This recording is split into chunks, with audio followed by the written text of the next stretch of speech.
लक्षवेधी क्रमांक 3. महाजन साहेब लॉबीमध्ये असले तर बोलवा. मंत्री महोदयच नाही आहे. ठीक आहे, हजर. एक मिनिटात तुम्ही बोलले की हजर. हे हा एक नवीन पॉइंट आहे, चलता चलता छापल्याप्रमाणे. म्हणजे मी काय छापल्याप्रमाणे हे सांगितलं ना, हे महत्वाचं आहे. सभापती महोदय, खरं तर आम्हाला गिरीश भाऊकडून खूप अपेक्षा होत्या, पण ह्या उत्तरात सगळ्या अपेक्षा भंग केलेल्या आहेत. एक तर मला त्या धरणात उडी टाकावं लागेल, नाही तर तुम्हाला तरी टाकावं लागेल.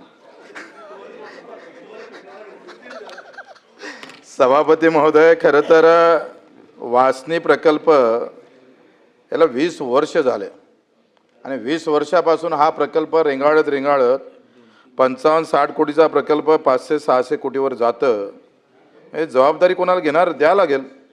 न्यायालयाच्या फक्त कारणामुळे जर हा प्रकल्प थांबत असेल, त्याचं काम थांबत असेल, तर ते आपण तातडीनं सुरू केलं पाहिजे. जलद गती न्यायालयात नेता येईल काय, याचंही आम्ही उत्तर देतोय, तुमच्याकडून अपेक्षित आहे.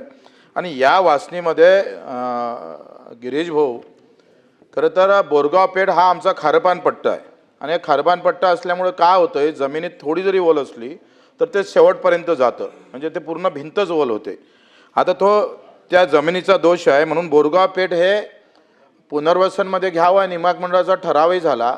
आता काय झालंय, राजुरा असेल, दोनही पुनर्वसनचा विषय आहे आणि याच्यात पुढाकार घेणं गरजेचं आहे. राजुरा प्रकल्पामधलं राजुरा गाव, वासनीमधलं बोरगाव पेठ गाव, हे नियामक मंडळाला मान्यता दिली का हे पुनर्वसनमध्ये घ्या आणि ते नियमानं बसते. पण प्राधिकरण, जे पुनर्वसन प्राधिकरण मंडळ आहे, ते याला वेळ लावत आहे. आणि मग तुमच्या माध्यमातून हा काय झाला, आता राजुराचा प्रकल्प किती एकदम 15, 20, 30, 40 कोटीचा प्रकल्प तो चालला आता 100-150 कोटीवर, आणि हे सगळे पुनर्वसन होत नाही म्हणून याला विरोध गावकरी करत आहे. प्रकल्पाचं पैसे असून निधी थांबत आहे. आणि मग ही खरं तर तुम्ही आम्हाला या 15 दिवसात त्या प्राधिकरणसोबत एक तर बैठक लावा, किंवा तुम्ही ज्या पद्धतीनं आतापर्यंत पक्षाचं राजकीय सगळे काम पाहत आले, संकटमोचन झाले, या धरणाचे आपण संकटमोचन होऊन 15 दिवसात पुनर्वसनचा निर्णय आपण करणार आहे का, या संदर्भात आपण आम्हाला उत्तर दिलं पाहिजे. दुसरं 2-3 4 प्रकार याच्यात, 4 एकखट्टे विचारू चालेल? तर ते मला 15 दिवसात ते पुनर्वसनाची कारवाई झाली पाहिजे सभापती महोदय. आणि दुसरं असं आहे का, याच्यामध्ये बांधकामाधीन प्रकल्प आहे, अर्थात वासनी आहे, बोर्डी नाला आहे, करजगाव आहे, राजुरा आहे, बेलोरा गनोजा प्रकल्प बांधकामाधीन आहे. हे सगळे प्रकल्प थोड्या कारणानं, आता बोर्डी नाला काय झालंय, मेघा नदीवरून आपण पाणी उचलतो, परंतु त्यामधलं जे काही काम आहे जाळीचं, जिथून आपण पाणी उचलतो, पंपिंग करतो, तिथलं थोडंसं काम, 90% प्रकल्पाचं काम पूर्ण झालं, 10% आपण धरणात पाणी आणत नाही. मला वाटतं याचा टाईम बॉम्ब कार्यक्रम ह्या सगळ्या प्रकल्पाच्या संदर्भात, म्हणजे हे गिरीश भाऊ आपण जर पाहिलं तर 2022 पर्यंत पूर्ण करायचे होते काही प्रकल्प, 23 मध्ये, आता 27 जून आला आपला. हे 4-5 वर्षात आपली निधी किती वाढतं हे तुम्हाला माहीत आहे. आणि मग प्रशासकीय कारणामुळे हे प्रकल्प थांबत असेल, निधी आपल्याकडे उपलब्ध आहे, पण आपल्या प्रशासकीय कारणामुळे हे प्रकल्प थांबत असेल, तर यावर कशी चालना तुम्ही देणार, किती दिवसात त्याची कामं सुरू करणार, ते पण आम्हाला तुमच्याकडून उत्तर अपेक्षित आहे. दुसरं सभापती महोदय, आपण जर पाहिलं तर भगाडी नावाचा प्रकल्प आहे आणि याला पाणी थांबत नाही. काय झालंय, 10-20% पाणी थांबतंय, पण बोर्डी आणि सापनमधून जर पाणी उचललं, कारण त्याचा सगळा कालवा जो आहे, पाईपलाईन आहे, त्या प्रकल्पापर्यंत येतं आणि आपल्याकडे पाणी शिल्लक आहे, बोर्डीमध्ये पाणी शिल्लक आहे, सापनमध्ये पाणी शिल्लक आहे, ते जर ह्या प्रकल्पात टाकलं तर मला वाटते हे सगळं आपल्याला धरणाचं पाणी जे आहे, जे थांबत नाही, मिळत नाही, तो आपण तिथं भेटन. त्या संदर्भातही आपण काय कारवाई करणार ते आम्हाला सांगितलं पाहिजे.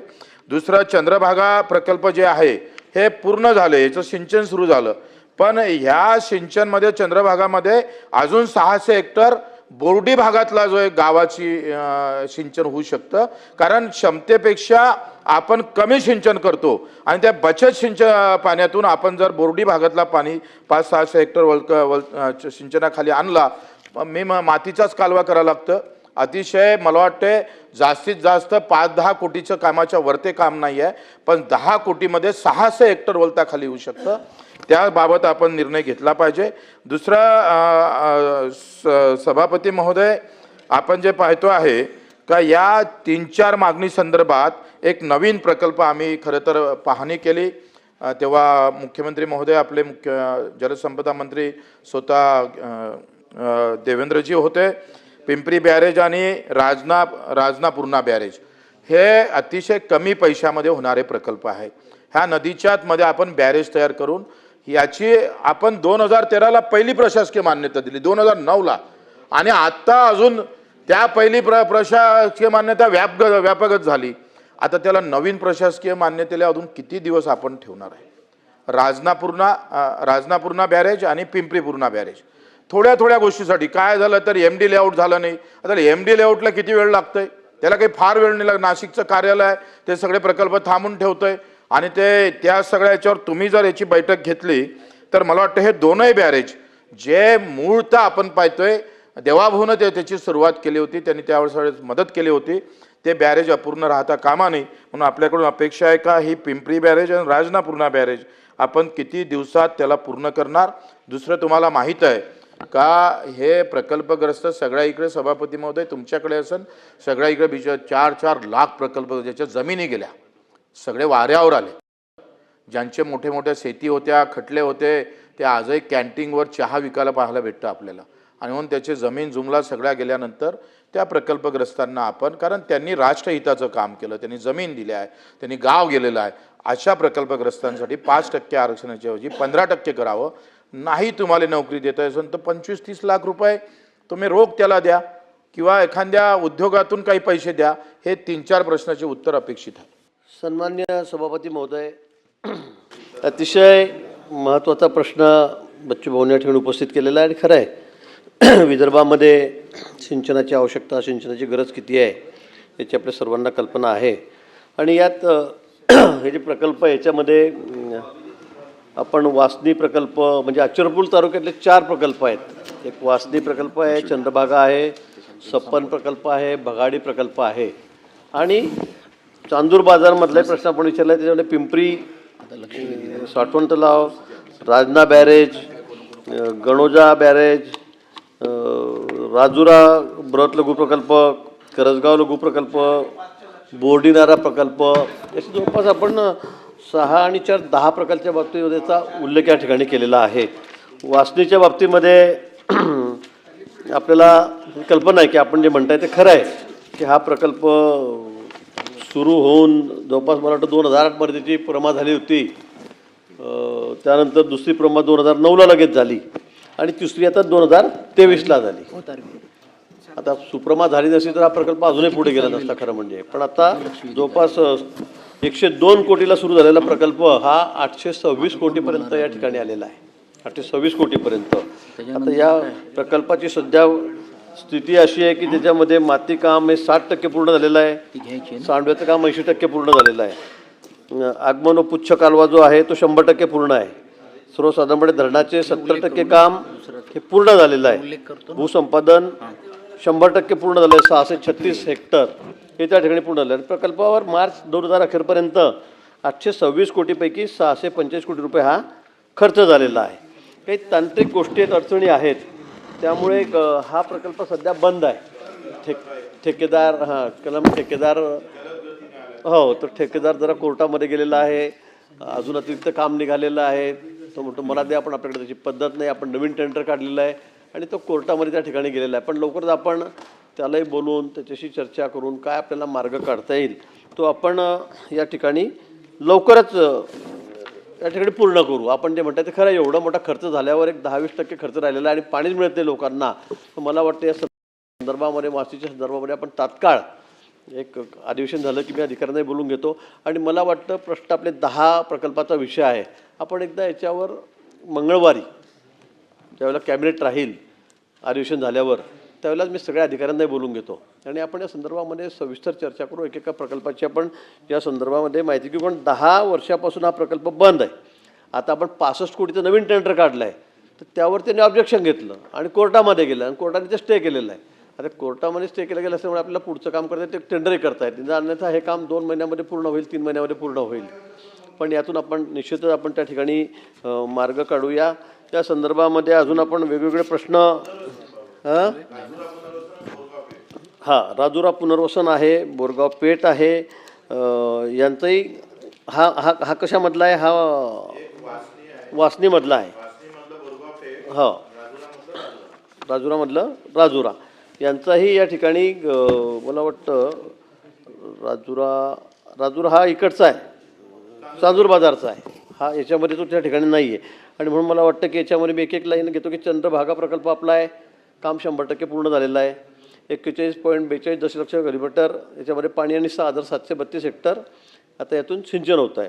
सपन मध्यम प्रकल्प आहे, तो 100% पूर्ण आहे, पाणी साठा 38.7 दशलक्ष घनमीटर आहे, सिंचन 6,134 किलोमीटर आहे. भगाडी बृहत लघु प्रकल्प हा 100% पूर्ण झालेला आहे. तर पिंपरी साठवण तलाव हा नवीन प्रकल्प त्या ठिकाणी आपण तो प्रस्तावित आहे, प्रकल्प आराखड्याचे काम प्रगतीपथावर आहे. पण राजना बॅरेज आपण ज्याचा उल्लेख या ठिकाणी करता आहात त्याचं काम लघु प्रकल्प आहे, म्हणजे आपण त्याला बॅरेजमध्ये त्याचं रूपांतर केलं, कारण तुम्ही जे खारपान पट्ट्याचा उल्लेख या ठिकाणी केला त्यामुळे त्या ठिकाणी त्याला आता बॅरेजमध्येच त्याचं रूपांतर करावं लागणार आहे. आणि त्यानुसार नवीन प्रशासकीय मान्यतेची कारवाई या ठिकाणी सुरू आहे. आपण एकदा ही बैठक घेतली की आपण लगेच त्यालासुद्धा वेगाने त्या ठिकाणी पुढे नेऊ, त्याला गती देऊ. गणोजा बॅरेज बेलोरा प्रकल्प हा त्या ठिकाणी पूर्ण झालेल्या पूर्ण प्रकल्प माध्यमाच्या बचतीच्या पाण्यामधून उपरोक्त योजना हाती घेतलेली, तिचं 70% काम जवळपास आता पूर्ण झालेलं आहे.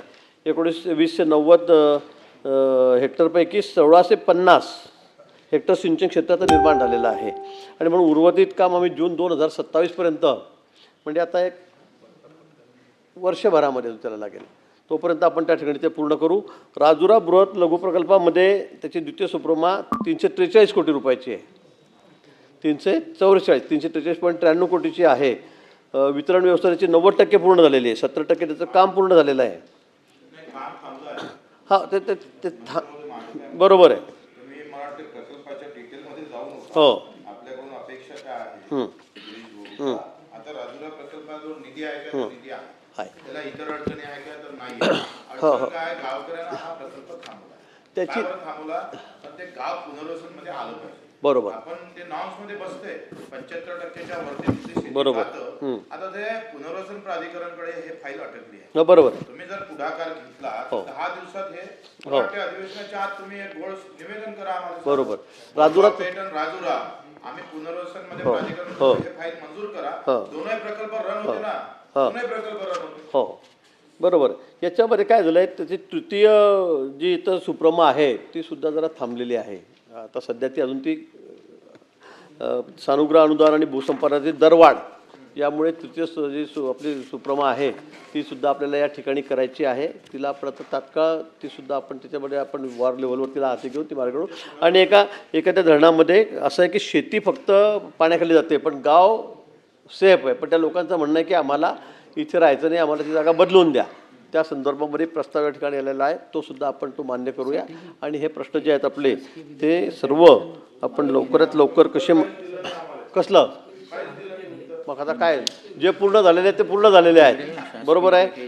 जे आता तुम्ही वाचनाच्या बाबतीत विचारलं, मी सांगितलेलं आहे की त्या कोर्टामध्ये गेल्यामुळे आता आपल्याला 65 कोटीचंच काम आहे, पण आता ते काम कोर्टामध्येच त्याला स्टे झालेला आहे, त्यामुळे ते आपल्याला करतात. मी म्हटलं आपण ठेकेदाराला एकदा बोलून घेऊ, त्याच्याशी बोलू, चर्चा करू आणि मंगळवारी बैठक लावतो ना, त्याच्यामध्ये तर सविस्तर तुम्हाला जे पूर्ण झाले 5 प्रकल्प ते सांगितलेले आहेत, 6 प्रकल्प, 3 प्रकल्पाचा प्रश्न आहे. हा एक पुनर्वसनाचा प्रश्न असा आहे की लोकांना व्हायला पाहिजे की त्यांचं गावाला म्हणजे काही धोका नाही आहे, पण ते म्हणतात आमच्या जमिनी सगळ्या गेल्या, आता आम्हाला तिकडची सोयीची जागा द्या.